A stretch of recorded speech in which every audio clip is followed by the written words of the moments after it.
Thank you for tuning in to the B&RS Show. Bro, I've been smoking for a long time.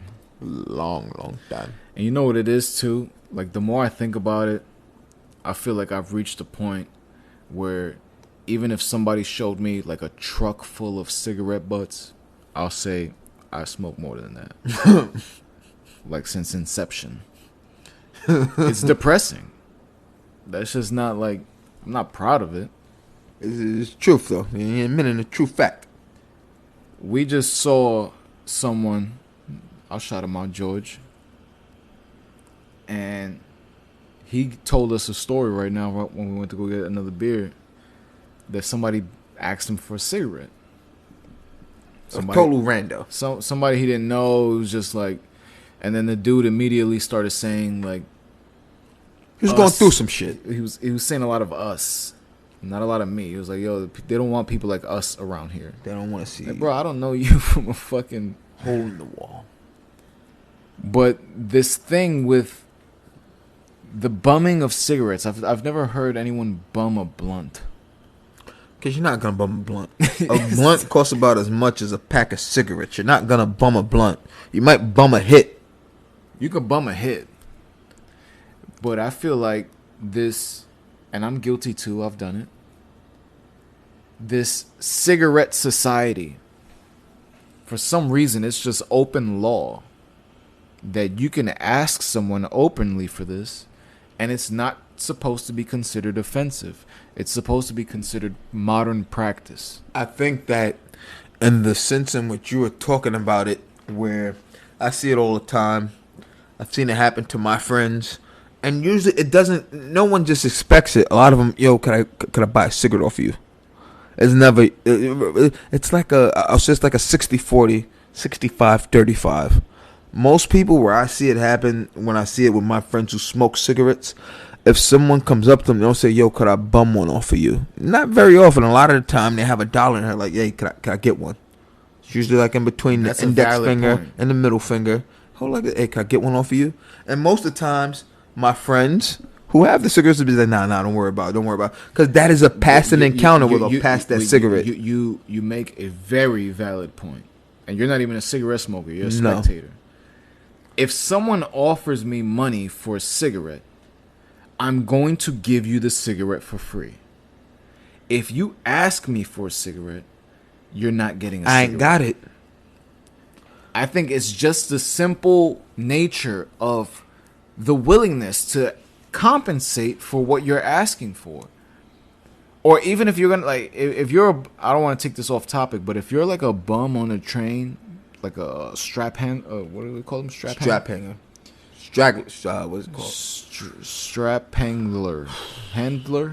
What do you call it? Panhandler? Panhandler. If you're someone on a train asking for money, that's a panhandler. Strap hanger is just what they call people on the train hanging.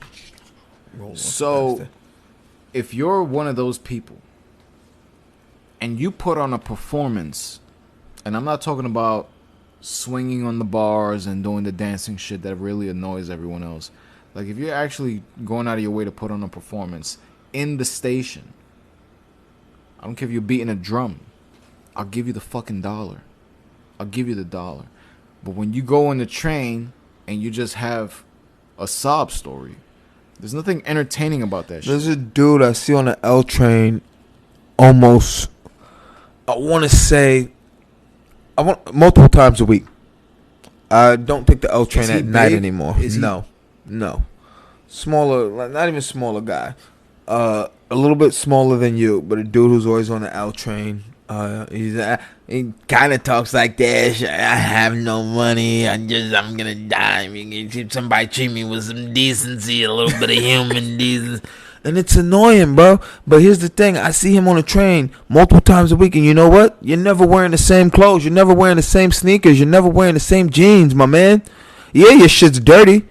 But I'm not buying it, bro. Because I see you every day. And you have not deteriorated or gone or looked worse off for whatever you said. But everything you're saying, you don't look worse off. And, you know, you're saying... he only gets his massages on Saturdays. But you know what, though? Another thing, like, there was a time where a guy L train last year on my way to work, He's talking about, I'm a retired veteran. You know the soft spot I have in my heart for veterans, with my brother, with my family members and friends who have served in the armed forces. You know the soft spot I have for veterans. Thank you all for your service and allowing me to say what I want to say about presidents past, future, and present.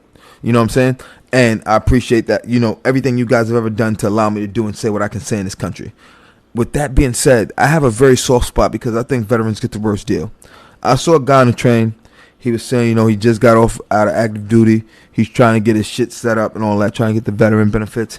He has a son, he just got laid off. He's not getting his unemployment benefits. Even the top story, son has like a gluten allergy. He can't eat certain stuff. He basically has to be vegan and stuff to own his salary. And him and his wife are doing anything to help him. I reached in my pocket and I gave this motherfucker $5. I'm looking at what he's wearing, like, maybe... I don't want to judge him. You got on some decent looking shoes, nice pants. Yeah. You had some, designer jeans on. You had a North Face jacket. Yeah, I didn't want to judge you for that. When I saw him a few months later, given the same exact sob story with much nicer clothes, I realized I had been duped. And you know how I almost felt? I almost felt like those guys were stolen valor.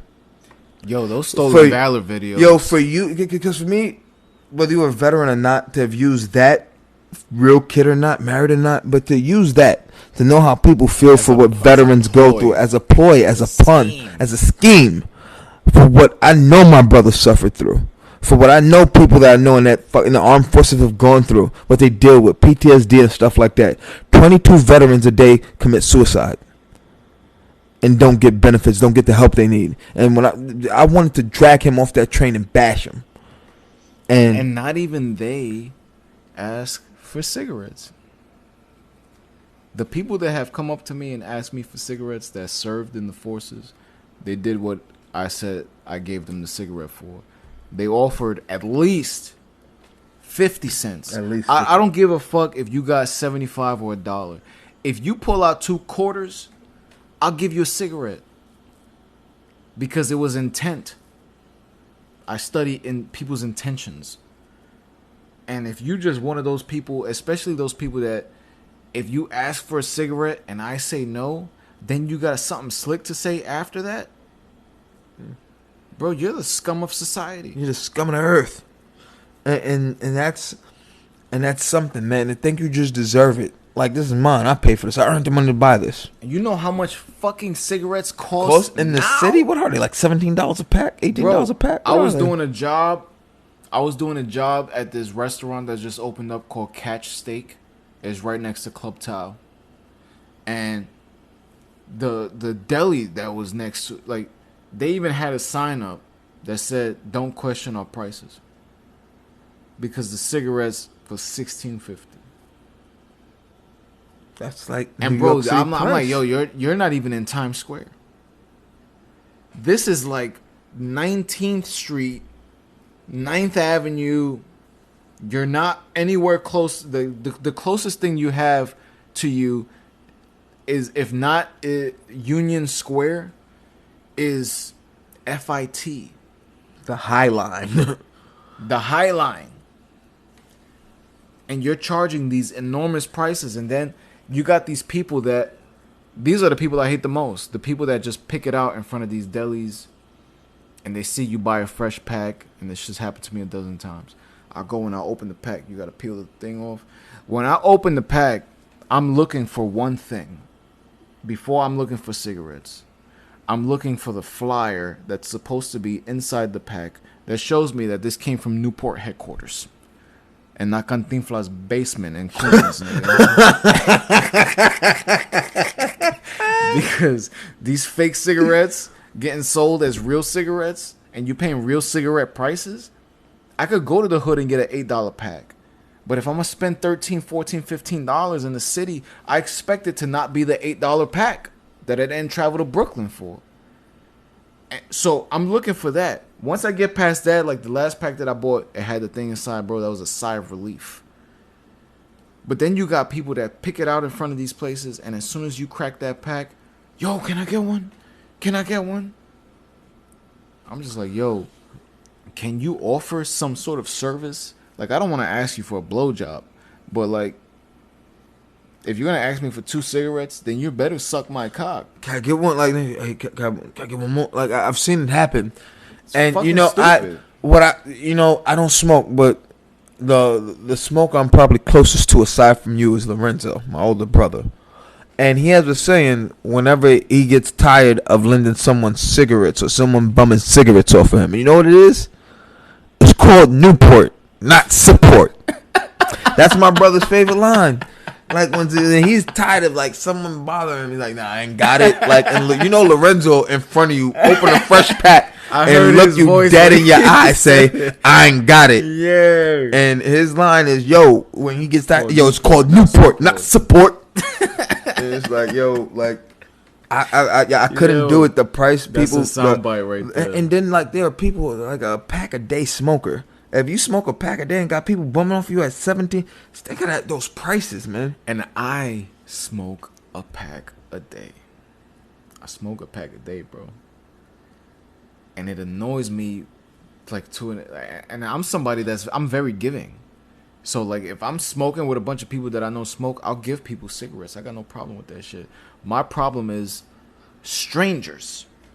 Like, how do you find that you're such in a comfortable space where you can not only ask for a cigarette, but when you don't get it, you insult the person that you ask. Like, fuck you. Fuck you, bro. Because I smoke with a lot of people that smoke weed, and if I give them weed or we smoking my weed or whatever, bro, it's unspoken rule. You just show love. You just show love. But I've never smoked with somebody, and I'm lying. I have smoked with people who've done this shit, but it hasn't happened recently, where I will spark a blunt in front of my boys or whatever, whoever we're smoking with, and some random person that they know, let's just say that they know, because it's not even getting to the point of strangers. If someone that they know shows up and just tries to smoke off the blunt, it's not happening. If you wasn't here when we sparked, it's on you. It's on you, bro. You out of this cipher. Like, and there's people who, if I know you, I'm gonna say different. If I know you, and we all smoking, and you just came around, and we was already going, I'm gonna put you in on this. If I know that if I know you, if I don't know you heavy, but I know that's your man's, and you my man's, you want to hit that? Go ahead. But no randos. No randos. No total randos. And and even half randos. If I don't fuck with you that heavy and you wasn't in the beginning, you might get skipped, bro. You're going to get skipped in the rotation. That's on you. And I don't feel bad about that.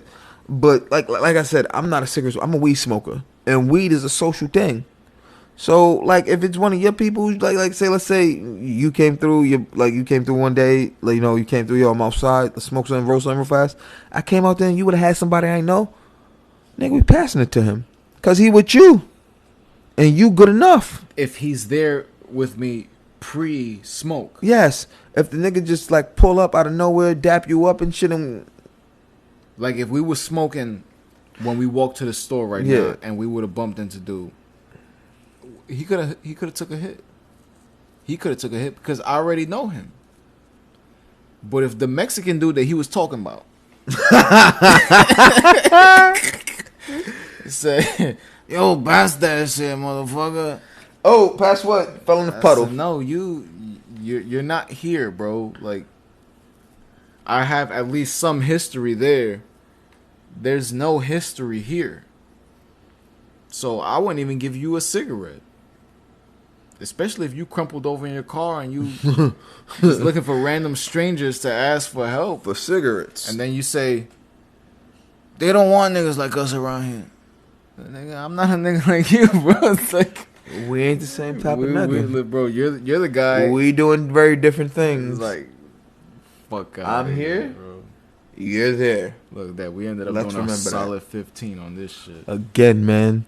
Just remember, man. It's called Newport, not support. Support. Now, I'm not even gonna say support. You gotta make it sound like Newport. It ain't Newport, or it ain't support. No, it's Newport. And that's what I smoke. That's my brand. There you go. You already know where to follow us, baby. At Button Roach. We At do the Button fucking. Roach. You heard? Thank you for tuning in to the Bud and Roach Show.